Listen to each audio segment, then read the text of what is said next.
Hello students, हमने BA-BSc first year की book start की थी वेक्टर कैलकुलस, जिसमें हम चैप्टर नंबर 1 कर चुके हैं और चैप्टर नंबर 2 जो है हमारा डिफरेंशिएशन ऑफ वेक्टर्स, उसका हम एक लेक्चर कर चुके हैं। उसमें हमने क्या किया था, कुछ प्रॉपर्टीज़ की थी, डिफरेंशिएशन पढ़ा था क्या होता है वेक्टर्स का, और एक थ्योरम की थी। वो थ्योरम क्या थी, the necessary and sufficient condition for a scalar function f for a vector function f of scalar variable to be constant is df by dt is equals to 0। कि अगर किसी वेक्टर फंक्शन का derivative t के respect में 0 है तो वो constant vector function होगा, और कोई कांस्टेंट वेक्टर फंक्शन है तो उसका डेरिवेटिव t के रिस्पेक्ट में 0 होगा। आगे आज हम दो और इम्पोर्टेंट थ्योरम करेंगे। देखो ये हमारे पास क्या है, the necessary and sufficient condition for the vector function f of a scalar variable t to have a constant magnitude is f dot df by dt is equals to 0। अब यहाँ पे ये कंडीशन आपको याद रखनी पड़ेगी कि ये कंडीशन किसके लिए है, और कल जो हमने थ्योरम की थी वो कंडीशन किसके लिए थी, और आगे एक और थ्योरम आएगी वो कंडीशन किसके लिए है। उसमें सीधा एग्जाम में तो ये पूछ लेंगे, state and prove necessary and sufficient condition for a vector function to have constant magnitude. ठीक है, तो ये कंडीशन भी आपको याद रखनी पड़ेगी कि ये कांस्टेंट मैग्नीट्यूड के लिए है कि कांस्टेंट वेक्टर के लिए कंडीशन, या कांस्टेंट डायरेक्शन के लिए। ठीक है, अब देखो क्या कहना चाह रहे हैं कि कोई वेक्टर फंक्शन की मैग्नीट्यूड कांस्टेंट है तो उसकी डॉट प्रोडक्ट उसके डेरिवेटिव के साथ 0 जाएगी, और अगर किसी भी रैंडमली किसी भी वेक्टर फंक्शन की डॉट प्रोडक्ट उसके डेरिवेटिव के साथ 0 चली जाती है तो इट मीन्स वो वेक्टर फंक्शन की जो मैग्नीट्यूड है वो कैसी है, कांस्टेंट है। ठीक है, नेसेसरी कंडीशन में हमने क्या माना कि एफ वेक्टर फंक्शन है स्केलर वेरिएबल टी का, हमने मान लिया कि एफ वेक्टर की जो मैग्नीट्यूड है वो कांस्टेंट है। ठीक है, अब मैग्नीट्यूड कैसे निकालते हैं, मोड एफ का स्क्वायर। अब मैग्नीट्यूड कांस्टेंट दी है तो कांस्टेंट के इक्वल लिखेंगे। मोड एफ का स्क्वायर का क्या मीनिंग है, एफ डॉट एफ लिख सकते हैं इसको, इज इक्वल्स टू कांस्टेंट। अब कोई चीज़ अगर कांस्टेंट है, अभी हमने पीछे पढ़ा, अगर कोई चीज़ कांस्टेंट है तो उसका डेरिवेटिव करते हैं तो हमारे पास 0 के इक्वल आता है। तो दोनों तरफ अगर मैं डेरिवेटिव कर दूं तो मेरे पास क्या आ जाएगा, 0 आ जाएगा राइट साइड में, और इधर डी बाई डी टी आ जाएगा।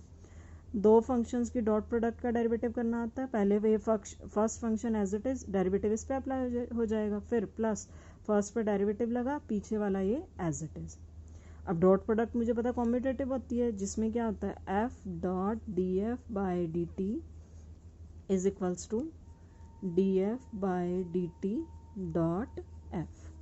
ठीक है, दोनों इक्वल होते हैं आपस में, तो इसको मैं 2 times F dot D F by D T लिख सकती हूँ। अगर ये 2 टाइम्स 0 के इक्वल है तो 1 टाइम्स भी कैसा होगा, ये 0 के इक्वल होगा। प्रूव क्या करना था मुझे, यही करना था। मैंने माना क्या था कि वेक्टर की मैग्नीट्यूड कैसी है, कांस्टेंट है। प्रूव क्या कर दिया कि F dot D F by D T किसके इक्वल है, 0 के इक्वल है। अब सफिशिएंट कंडीशन में हम क्या लेके चलते हैं, हम मान लेते हैं कि F dot D F by D T 0 के इक्वल है। प्रूव क्या करेंगे कि इस वेक्टर की मैग्नीट्यूड क्या है, कांस्टेंट है। अब एक चीज़ देखो, ये चीज़ 0 के इक्वल है तो दोनों तरफ 2 से मल्टीप्लाई करूँ, कोई फर्क पड़ेगा, नहीं पड़ेगा। दोनों तरफ 2 से मल्टीप्लाई किया, ये तो 0 ही बन गया, यहाँ 2 आ गया। इसको सेपरेट कर सकते हैं, F dot D F by D T plus F dot D F by D T is equals to 0। ठीक है, ये वापस से किसके इक्वल आ जाएगा, D by D T of F dot F. ऊपर जो हमने किया उसके रिवर्स स्टेप पे जा रहे हैं, इसको खोलोगे वापस से ही आ जाएगा। अब किसी चीज़ का डेरिवेटिव 0 के इक्वल है तो मैं क्या बोल सकती हूँ कि वो चीज़ कांस्टेंट होगी, क्योंकि हमने पीछे वाली थ्योरम पढ़ी हुई है। एफ डॉट एफ मेरे पास क्या आ गया, कांस्टेंट आ गया। एफ डॉट एफ होता क्या है, magnitude of F vector, F के मोड का स्क्वायर, कांस्टेंट आ गया, और ये क्या है, मैग्नीट्यूड है। मैग्नीट्यूड क्या होगी, अब कांस्टेंट होगी। तो हमने क्या लेके चले, F dot D F by D T 0 के इक्वल लेके चले। प्रूव क्या कर दिया कि एफ की जो है मैग्नीट्यूड कैसी है, कांस्टेंट है। ठीक है, इंपॉर्टेंट है, जो कल थ्योरम करवाई थी वो भी, ये भी, और एक और आगे थ्योरम करवाऊंगी वो भी। The necessary and sufficient condition for the vector function f of a scalar variable t to have constant direction is f cross df by dt is equals to 0। अगर कोई वेक्टर कांस्टेंट है तो necessary sufficient condition क्या है, F D F by D T is equals to 0। और अगर किसी vector की मैग्नीट्यूड कांस्टेंट है तो नेसेसरी एंड सफिशिएंट कंडीशन क्या है, F dot D F by D T is equals to 0।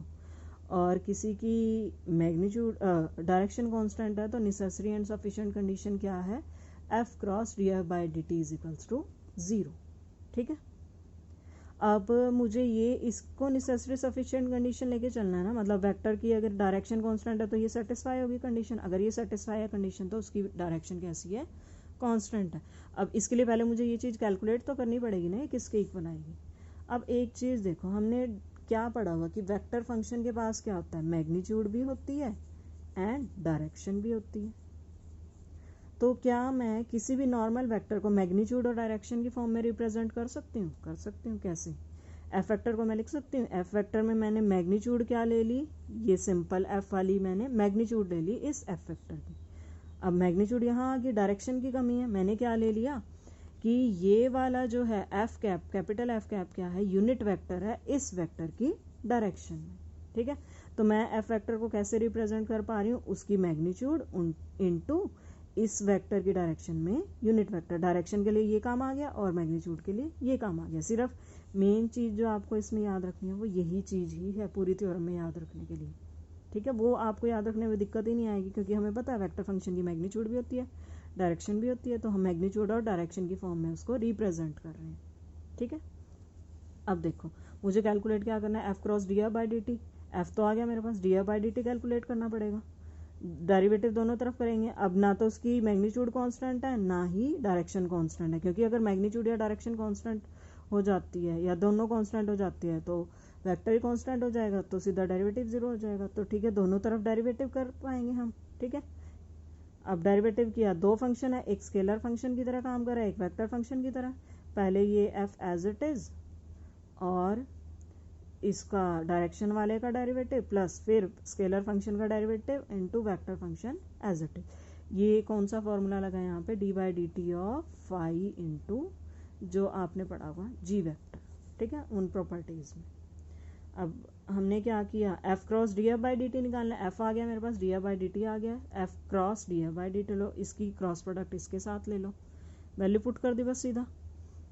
अब देखो इसकी क्रॉस प्रोडक्ट इसके साथ है, इसकी इसके साथ, ये तो स्केलर है, स्केलर की तो क्रॉस का कोई मीनिंग नहीं होता, तो ये मल्टीप्लाई होके क्या हो जाएगा, एफ स्क्वायर बन जाएगा।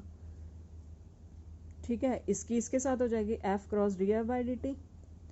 यहाँ पे ये स्केलर अलग से रह जाएगा, D F by D T भी क्या है, स्केलर फंक्शन है, इस वेक्टर की इस वेक्टर के साथ जाएगी एफ क्रॉस एफ, और सेम की सेम के साथ जब भी क्रॉस प्रोडक्ट जाती है आंसर क्या देती है, जीरो। तो ये टर्म तो होगी खत्म। बचा क्या मेरे पास, F cross D F by D T is equal to F square F cross D F by D T. ये कैलकुलेट हो गया मेरी चीज़। अब मेरा काम स्टार्ट हो सकता है कि मैं नेसेसरी कंडीशन लेके चलूँ और फिर सफिशिएंट कंडीशन। ठीक है, नेसेसरी कंडीशन में देखो हमने क्या मान लिया, हमने मान लिया कि फंक्शन जो है उसकी डायरेक्शन कैसी है, कांस्टेंट है। ठीक है, अब मुझे पता है इस फंक्शन की डायरेक्शन और इसकी डायरेक्शन सेम है, क्योंकि ये वेक्टर क्या है, इसकी डायरेक्शन में ही तो यूनिट वेक्टर है, तो ये जिस डायरेक्शन में जाएगा उस डायरेक्शन में ये भी जाएगा, मेन वेक्टर भी जाएगा। तो इसका मतलब अगर इसकी डायरेक्शन कांस्टेंट है तो इसकी डायरेक्शन भी कांस्टेंट होगी, मतलब एफ कैप की डायरेक्शन कांस्टेंट होगी। और एफ कैप, कैप का क्या मीनिंग पढ़ा हुआ हमने कि वेक्टर की जो मैग्नीट्यूड होती है वो यूनिट होती है, मतलब इस वेक्टर की मैग्नीट्यूड 1 होगी। 1 होने का मीनिंग क्या है, कांस्टेंट होता है 1। इस एफ कैप की मैग्नीट्यूड कांस्टेंट होगी, डायरेक्शन भी कांस्टेंट होगी, तो वेक्टर कैसा हो गया, कांस्टेंट हो गया। हमने बाय डेफिनेशन पढ़ा हो ना, अगर किसी वेक्टर की मैग्नीट्यूड और डायरेक्शन दोनों कांस्टेंट हो जाते हैं तो वेक्टर कैसा होता है, कांस्टेंट होता है।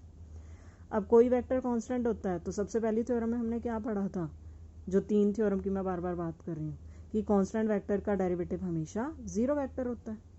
ठीक है, तो इसका डेरिवेटिव क्या हो जाएगा, जीरो हो जाएगा एफ का डेरिवेटिव। और D F by D T अभी हमारे पास किसके इक्वल आया पीछे, एक second,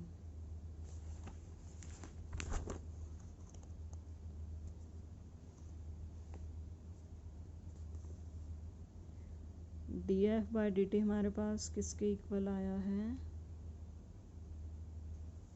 F cross D F by D T के इक्वल।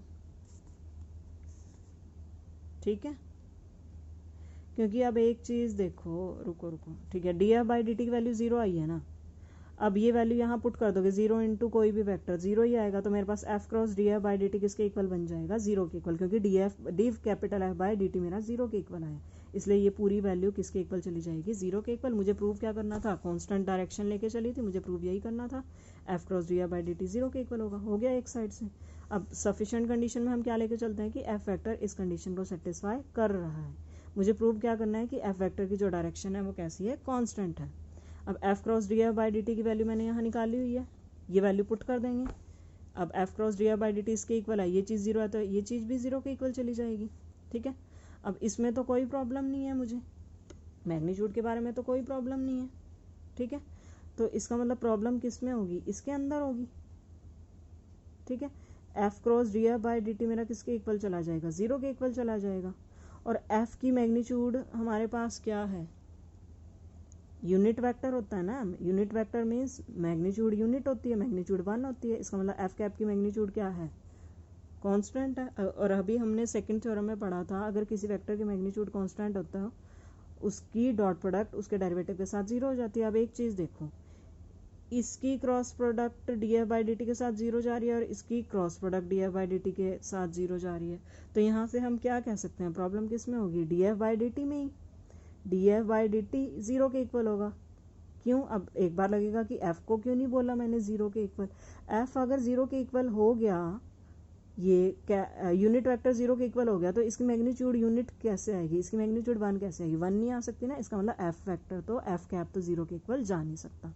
तो इसका मतलब प्रॉब्लम किस में होगी, D F by D T में होगी। D F by D T हमारा 0 के इक्वल जाएगा। D F by D T 0 के इक्वल चला गया, तो यहाँ से ये क्या कह सकते हैं कि एफ वेक्टर कैसा हो गया, कॉन्स्टेंट वेक्टर हो गया। और एफ कैप हमारा है क्या, डायरेक्शन ही तो है। किसकी डायरेक्शन है, ये एफ वेक्टर की डायरेक्शन है। अब ये कांस्टेंट है, इसका मतलब इसकी डायरेक्शन क्या होगी, कांस्टेंट होगी। प्रूव क्या करना था, यही करना था कि अगर ये कंडीशन सेटिस्फाई हो रही है तो वेक्टर की डायरेक्शन कैसी है, कांस्टेंट है। ठीक है, ये देखो ये तीनों रिजल्ट यहाँ पे इन्होंने इकट्ठे लिख भी दिए हैं। ये याद रख लेना, तीनों थ्योरम बहुत इंपॉर्टेंट है, स्टेटमेंट भी याद रख लेना। ठीक है, अब 2-3 एग्जाम्पल देख लेते हैं, बिल्कुल सिंपल है। 3 एग्जाम्पल सिंपल वाले ही करवाऊंगी, बाकी नेक्स्ट वाली वीडियो में कर लेंगे हम।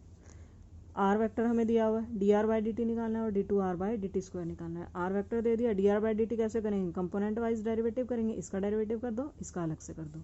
ठीक है, फिर D two R by D T कैसे निकलेगा, इसका डेरिवेटिव कर दो, इसका कर दो, सीधा सिंपल है बिल्कुल। ऐसे ही आर वेक्टर दिया हुआ, सेम यही प्रोसेस है। D R by D T निकाल सकते हो, D two R by D T square निकाल सकते हो। अब D R by D T की मैग्नीट्यूड निकालनी है। D R by D T ये आ गया, इसकी मैग्नीट्यूड कैसे निकलती है, आई वाले कोफिशिएंट का स्क्वायर प्लस जे वाले कोफिशिएंट का स्क्वायर प्लस के वाले कोफिशिएंट का स्क्वायर और होल स्क्वायर रूट आ गई।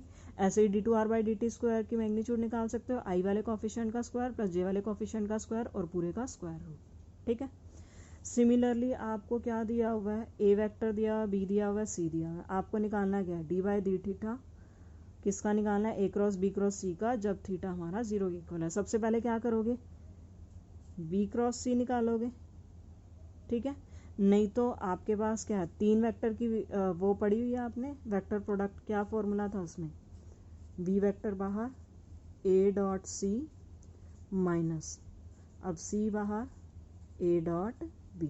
ऐसे करना चाहो आप ऐसे फॉर्मूला लगा के कर सकते हो, बाय डेफिनेशन करना चाहो बाय डेफिनेशन कर सकते हो। पहले बी क्रॉस सी निकालना, जो भी वेक्टर आएगा उसकी ए के साथ क्रॉस प्रोडक्ट ले लो। दोनों मेथड से आपका आंसर सेम ही आने वाला है। ठीक है, यहाँ तक आ जाएगा। अब इन्होंने हमें क्या बोला है, जो ये आंसर आ जाए इसका डेरिवेटिव करना है थीटा के रिस्पेक्ट में। इसका कर दो थीटा के रिस्पेक्ट में डेरिवेटिव, आ गया। अब वो वैल्यू किस पे निकालनी है, जब थीटा हमारा 0 के इक्वल आ रहा है। जैसे ही थीटा 0 गया, जहाँ पे भी साइन है सीधा 0 बन जाएगी वो वाली टर्म, तो सिर्फ ये बच जाएगा हमारे पास। फाइनली आंसर आपका ये आ जाएगा। ठीक है, उम्मीद करती हूँ सबको समझ में आ गया होगा। बाकी के एग्जाम्पल हम कल नेक्स्ट वीडियो में करेंगे। अगर किसी का कोई भी डाउट हो तो आप मुझसे पूछ सकते हैं। Thank you students.